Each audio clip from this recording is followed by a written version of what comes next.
Happy Wednesday, you all. So, today's class, we're going to get more into the practical elements, like I mentioned on Monday, because this is a writing class. And even though writing involves the aspects of critical thinking and observation and style and kind of examining who we are as individuals and exploring ethics, all of that, there's also the practical element. And so today we want to go over some strategies for writing, and in particular, we're going to focus on introductions. I think it's useful to break up an essay into its various components and just focus on strategies for each component. Today, logically, we'll start with intros. The way that I like to explore writing is as a process. There is no one way to write an essay, and you really have to find your own style.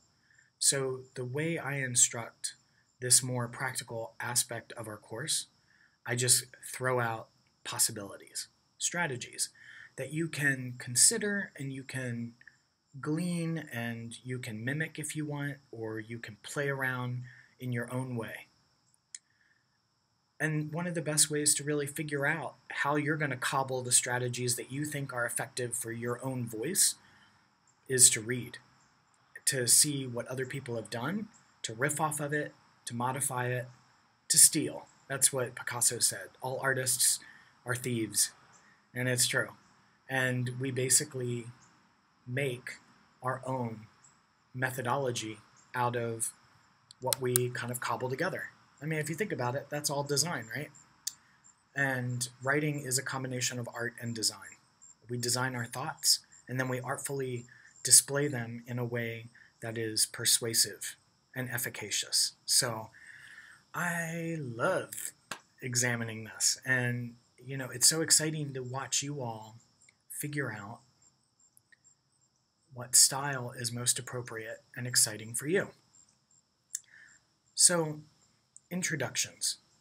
I've also provided a list. If you look at this particular page in the module, below the lecture is basic notes, like an outline for introductions. An introduction is a seduction. You have to think about this. There is a lot of writing out there. And before we can even present our idea, we have to make sure that we're seducing our reader into wanting to read it. I mean, if they aren't compelled in the very beginning by the idea, by your voice, by style, well, then you don't get to persuade them. Obviously, I have to read your essays, but in the real world, the things that you write, the arguments that you make, they need to seduce. So think of the intro as the art of seduction. There are 4 aspects of an intro that should be conveyed. How you do that, of course, is up to you. The 4 aspects are to gain attention, to elicit relevance for the reader, to establish your own credibility, which we're going to explain what that means really, and then to preview your ideas, right? What we know as perhaps the thesis, that very fancy, ugly word. It's kind of an ugly word, thesis. And a lot of times, developing writers are so dry in their intros. They just kind of check all the boxes and move on. But you're not going to seduce anyone with a dry pickup line, yeah? I mean, if you think about seductions in the real world, you have to have a little swag. You have to have a style. You have to have your own kind of Je ne sais pas. um, you need to have a life to you, right? Or else you're not going to get the number of the person that you're attracted to. So think about it much in the same way with these intros. So you can kind of look on at the list that I've provided below this lecture, and that might be able to help you just kind of follow along. Because there are many different ways that you can achieve gaining attention, getting the relevance of the reader, establishing credibility, and previewing your ideas. Let's start with gaining attention. I've listed 6 different strategies that you can utilize to kind of open your essay, because you need to walk into that club looking fly, right? You need to attract the attention of the person that you want to get the attention from. So you gotta make it pop. And there are different ways to do this. The first one I put is ask questions. I think we can imagine why asking a question at the very beginning of your essay or near the beginning of your essay is useful, because immediately the reader becomes invested in the paper, because they naturally in their mind are trying to answer the question. So that's always a great strategy. Another is just applying the senses, vivid description. Now, in the case of our essay, that's going to be easy to do, right? Because you could simply, by utilizing an arsenal of vivid descriptive words, you can activate the senses of your reader into the image that you've already decided that you're going to be analyzing for the paper. So that might be a good strategy for many of you. Another one is an anecdote, a little mini story, not too extensive, right? You don't want to fall into composing an entire tome of some kind of narrative, but you certainly can use snippets of a narrative. We love narrative. We love telling stories. It's one of the ways that we activate the imagination of anybody who's reading. So if you can somehow bring in a narrative device, like an experience that you've had that somehow either relates to the California Dream, or you tell the story of the image that you're analyzing in some way. Maybe there's kind of a historical component to it, or you talk about the very first time you saw the image, or anything like that. It's amazing how that can activate your reader as well. Number 4, I have effective relevant quotation. This is my least favorite, mainly because a lot of people will use, like a famous quote by Mark Twain or by Leviticus, and they'll just kind of drop it in to the paper as if somehow that lends them credibility, and that's not what you want to do. But if there is a relevant statement that someone has made that really relates to the ideas that you're going to espouse in your paper, great. For example, I was writing an essay yesterday, and Oscar Wilde has this amazing testament. He says that now I have to get it right. The critic has to educate the public. The artist has to educate the critic. And I used it, it's a very clever kind of play on words, and I used it to describe art criticism. So I did use a quote in the intro to the essay that I was writing, but sparingly, everybody. I can't really wink. Sparingly. You don't want to do it just because it's like, here's something I can throw in there, right? Because if you use a stale pickup line in the club, well, that boy or girl is not going to respond, right? You can't go up to him and be like, you have beautiful eyes. Are they real? They're just going to kind of look at you like, try harder, right? Same thing with us. Same thing with this essay. Try harder. Find something good. All right. Another one is a startling statistic, or a fact that just kind of throws your reader They're just like, damn. I mean, if you can somehow generate that kind of response, they're going to be invested in what it is that you're going to be articulating. So think about what that might look like. I'm trying to think of one myself. When I used to work for the DeKalb Rape Crisis Center in the Atlanta area, and my job was to train the people on the phone. It was a phone crisis hotline. I trained them on how to keep people on the phone long enough so that the caller would at least acknowledge that what happened to them was not their fault, whether it be sexual or domestic violence. So I used to get trained on rhetoric, on how to do this. And my boss sent me to Omaha this one weekend. And I was young. I was 24. And I didn't want to go to Omaha. I was in Atlanta. I was in Hotlanta. And I love to dance. So I was bummed, It's like I wanted to go out dancing. I wanted to, have fun that weekend. But instead, I was stuck in this kind of like hotel ballroom, with the nasty carpet and the crappy coffee that kind of tastes like the bottom of the Mississippi scum swamp, and in those little Dixie cups, and it was early in the morning, things I didn't want to do. But I went to this one seminar at 8 in the morning, not wanting to be there,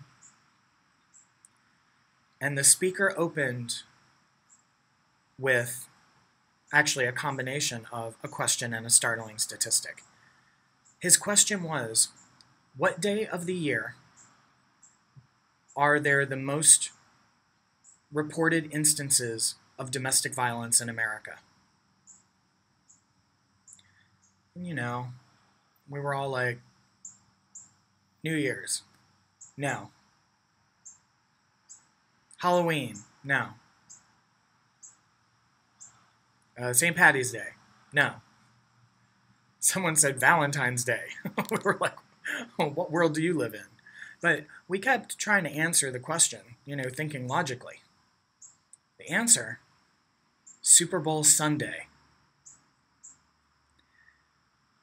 And maybe you're having the same response. It's like, what? And then, oh, that totally makes sense, right? You are either drunk and your team won, so you're full of, this kind of like heightened masculinity, or your team lost and you're pissed. And even though hopefully none of us would ever resort to violence as a response to a game where people are just throwing around a ball, we can understand why it happens.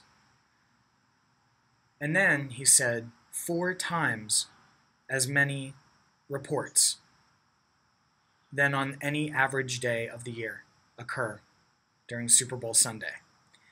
And that piece of data woke me up. I was like, damn, it says so much about our culture. And so I immediately was invested in this 8 in the morning seminar talk that I didn't want to go to because I couldn't go to, Vinyl Club instead. Keep that in mind. That's what we want to do. That's seduction. And then the last one in the gaining attention. If you are good with your timing, humor is amazing. If you can utilize humor in your intro, great. But just remember, and you know how it is, being picked up by some dork who doesn't have a good sense of humor but tries to be funny, it hurts, right? Yeah. You just feel bad for them. The same with an essay. So if you want to try to do it, do it. And this is the time to experiment. So let's try out your humor. Yeah? Okay. The second aspect of an intro that we all need to somehow convey in the paper is reader relevance. And this is a little bit more straightforward. there are basically three strategies that you can employ, and some of them collapse together. Just depends on how you employ the strategy. The first one is to frame a topic within a larger issue. So the point of reader relevance is to make sure that they, after you've somehow got their attention, that they are going to be interested in this particular topic. And maybe they're not. Maybe the topic itself doesn't necessarily appeal to them. So you have to work hard to make sure that they still want to read, despite the fact that they think that the topic is not compelling. Again, seduction, right? So by framing the topic within a larger issue, you might be able to grab them. For example, someone might not be interested necessarily in domestic violence, going with my last idea, but they might be interested in the American conceptions of masculinity and what that looks like, right? Or maybe they're interested in violence in general, or maybe they're interested in just the American affect of, something like the Super Bowl. Who knows, right? But you want to try to tie it to something that they might be interested in. And most things are related, right? I think that the great thing about writing is that as we write, we discover just how much things are connected. And the more we understand that, the more we begin to feel like we have a place in the universe. So it's actually a really good exercise to try to relate any topic that you have to something larger. Obviously, we're doing that, right? You're looking at an image and relating it to something as large as the California Dream. But maybe you come to understand that the American Dream is the exact same thing. Who knows? So that a reader in Vermont who has never set foot in California and is terrified by earthquakes is still going to read your essay because it somehow ties in to this kind of larger macrocosmic idea of what America is. Maybe. Maybe. Another one that's great to incur the relevance of the reader is a current event or an issue. So if we're reading the news or something is in the imagination of us right now, like climate change is a huge one right now, right? Because it's being debated by the different forces that comprise the American imagination. So, if you connected it to climate change, or, what if you connected this idea of the California Dream to the recent fires that have erupted? And of course, that might have something to do with climate change as well. Or maybe, another issue is this idea of fake news and how we represent our dream, through the media. Who knows? Something like that. Another one is to relate directly to the reader. And this requires you to kind of know who your readership is. Now, in this case, you know that your readership are other students. So you know that they are all related to San Francisco. You know that they are also related to college life and the shared experience of going to an elite liberal arts university like the University of San Francisco. So you can play with those things and you can relate directly to the reader because you know that that's who your audience is. Think about how you could do that. Because there's a way. Think about how the California Dream resides in individuals who are just now beginning their adult journey to find what their dream is. Imagine how you can tether those concepts together to make a reader, namely you all, want to read your essay. Think about that. Knowing your audience is a fantastic way to access their curiosity. The third aspect of an introduction is establishing the writer credibility. Now, that sounds like you are establishing your knowledge or that you have the authority to write on this issue. And not exactly. You don't want to be arrogant. As a matter of fact, American readers do not like their writers to have too much confidence in what they are writing. Indeed, we are, in general, a humble culture, and we like our writers to demonstrate a humility in their work. So don't get cocky. It tends to turn us off. I mean, think about the club, right? You know, that guy walks up and he's like super swaggy, right? And he's like, sup? You know, you just want to throw the drink in their face. Well, hopefully you do. All right.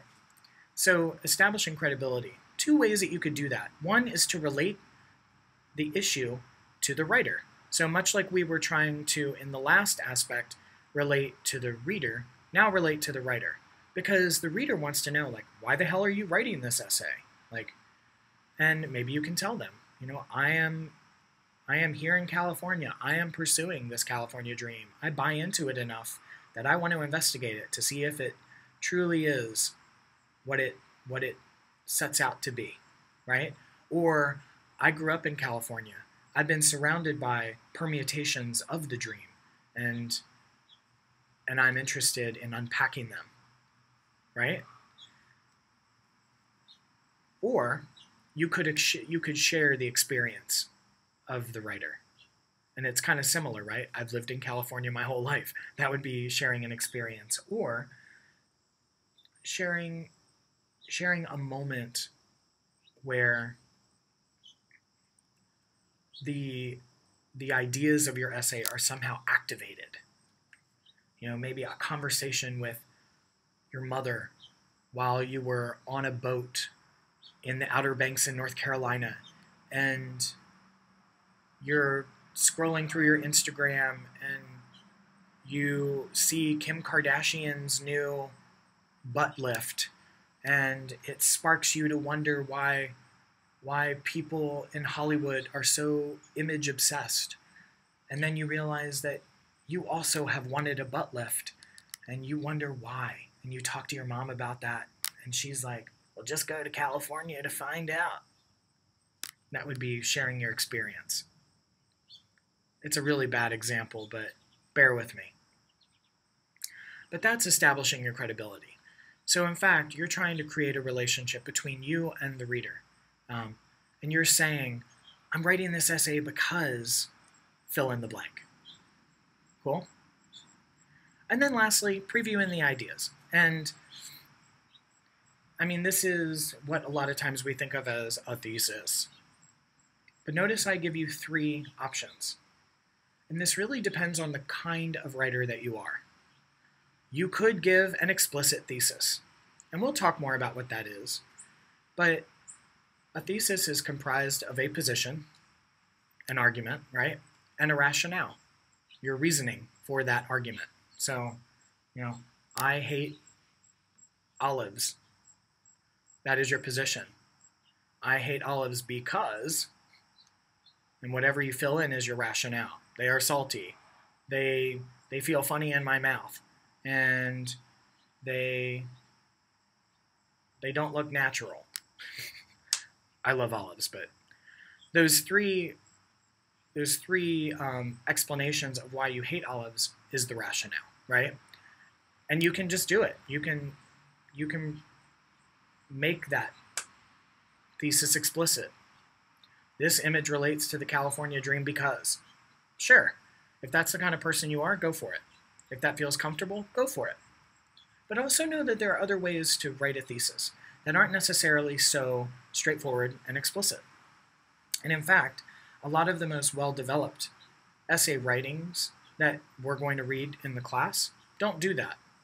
Doesn't mean it's bad or good, it's just style, right?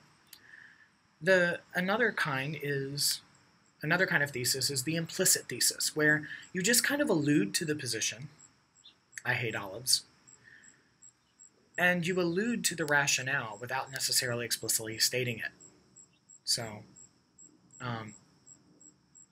we'll talk more about what that is when we're meeting in person, because we're going to talk about the finessing of theses. Theses. Ugh. All right.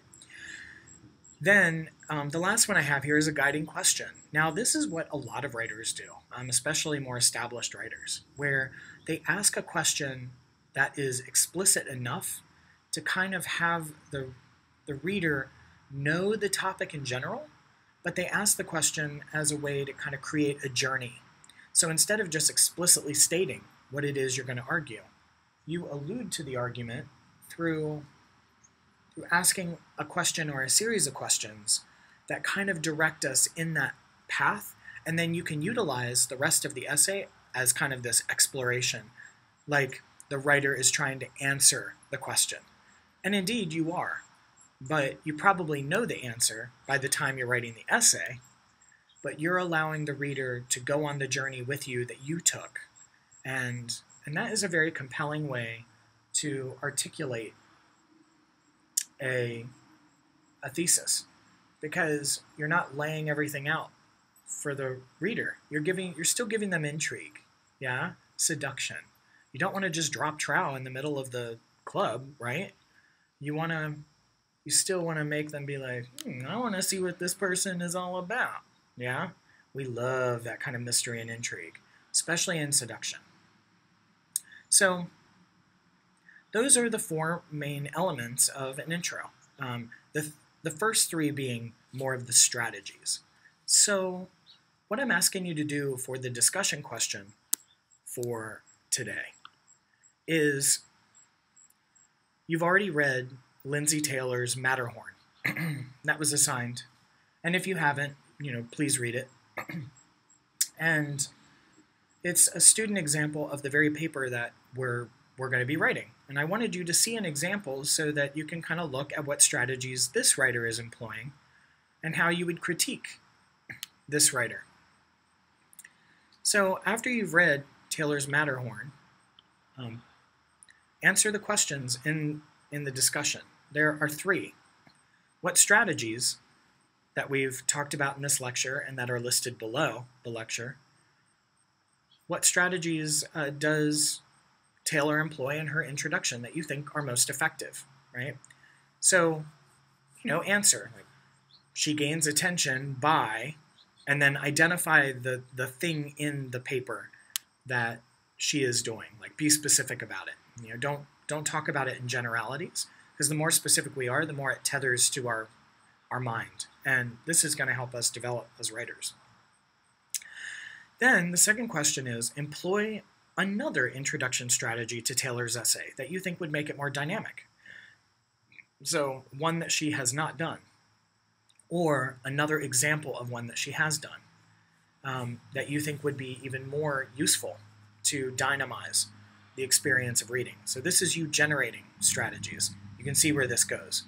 Because then, the third question, generate some possibilities for your own essay by attempting to apply the introduction strategies that we've just listed to your topic. So what I'm asking you to do is come up with a strategy, a specific one, for gaining attention, so any of the 6, or a combination thereof, the reader relevance, any of the 3, and then establishing your credibility, any of the 2.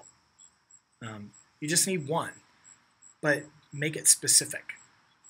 Try to think about your topic and for your own essay. And we're beginning to generate some introduction strategies that you might employ in the eventual writing of the paper.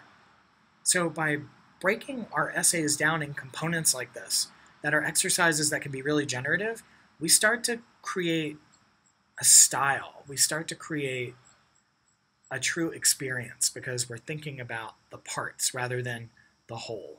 When we whole, that can be overwhelming because there's a lot of things that you're trying to do in an essay. Break it up. Break it up. That's what we're doing. So this is the discussion question for today. And if you complete that by the end of the day, that would be fantastic. And then for Friday's class,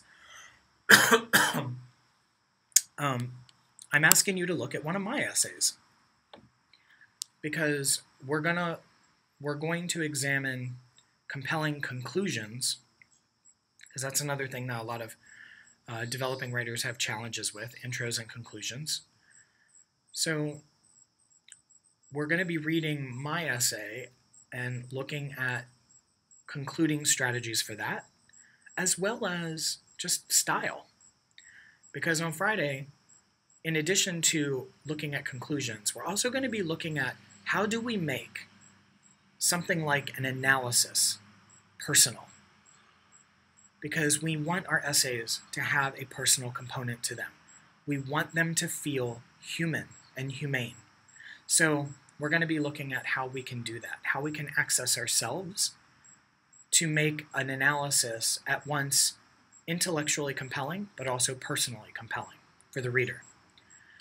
So we're going to be reading that essay, and then we're also going to be looking at a video, just a 3-minute piece by Gabrielle Calvacaresi, who is one of my favorite writers of all time and does this incredible job with examining a photograph of the famous celebrities Steve McQueen and Ali MacGraw. And we'll talk about that more later. But that'll be in Friday's class. Okay? Please have read my essay, and then we'll go into the video lecture for Friday. If you have any questions, as usual, please shoot me an email or a text or call or any mediated version. Otherwise, have fun. Enjoy this exercise, and I'll see you Friday.